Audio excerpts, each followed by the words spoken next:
testimony. Professor Abramowicz. Thank you, Mr. Welcome. Chairman and members of the subcommittee. In the first part of my remarks, I would like to focus on potentially negative and unforeseen consequences to legislative deprecation of midnight rules. I will then turn to a brief analysis of some of the problems that may arise should H.R. 34, a current proposal to allow an incoming administration to disapprove of midnight rules, be passed. Finally, I will turn to a broader discussion of the administrative process and how it might be strengthened to reduce idiosyncratic and unadvised executive branch decision-making without turning a president into a 15/16th president, prohibited from exercising the full power of the executive branch during the so-called lame duck period. Proposals to deprecate midnight rules could make a going presidential administration less likely to pass rules simply designed to slow down the incoming administration. But it is doubtful that enactment of such proposals would help a new administration overall. It takes some time for an agency to become fully staffed and then to assess its priorities. Midnight rulemaking on relatively routine matters may be helpful to the new administration, allowing smaller issues to be resolved, thus permitting focus on future challenges. Once deprived of their ability to have the final say on whether regulations are issued, administrative officials near the end of a term may feel that they will not receive credit for any rulemaking initiatives that would come into effect only should the next administration permit them. Moreover, they might worry that disapproval could be embarrassing. As a result, they are likely to hold off even on many regulations that the new administration would not disapprove. This will lead to a buildup of many low-profile regulatory initiatives, slowing the startup time for the new administration. The passage of legislation deprecating midnight rules might not even be effective in suppressing the issuance of controversial regulations. It might simply push the enactment of such regulations 90 days earlier, to just before the presidential election. This has hazards of its own. Decisions on whether to complete high-profile regulatory initiatives that have been under review would likely depend increasingly on partisan political concerns. Of course, the vast majority of regulations would fly under the radar of presidential politics.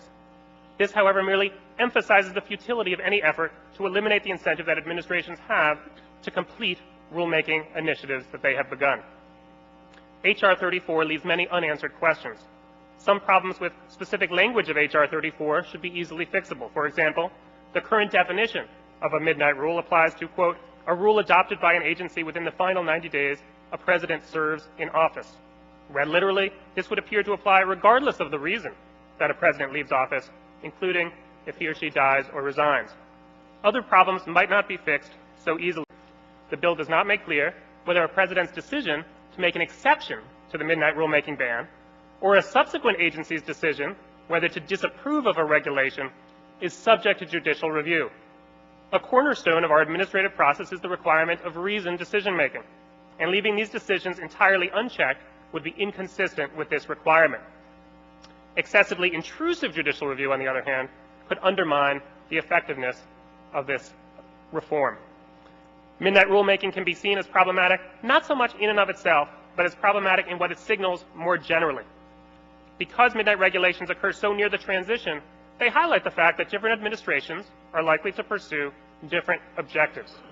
Our administrative process can be seen in part as a set of tools that ensures that much of the regulatory state's functioning will operate with some consistency regardless of the occupant of the Oval Office.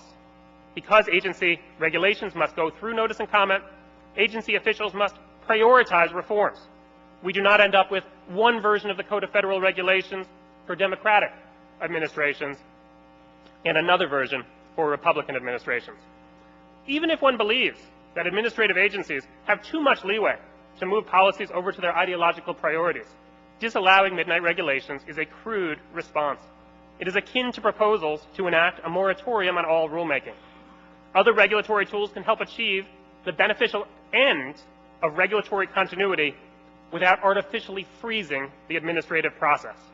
For example, the continued use and improvement of cost-benefit analysis and other forms of regulatory review can reduce the risk that regulations will depend on ideology or caprice, not only during the midnight period, but during the entirety of a presidential administration.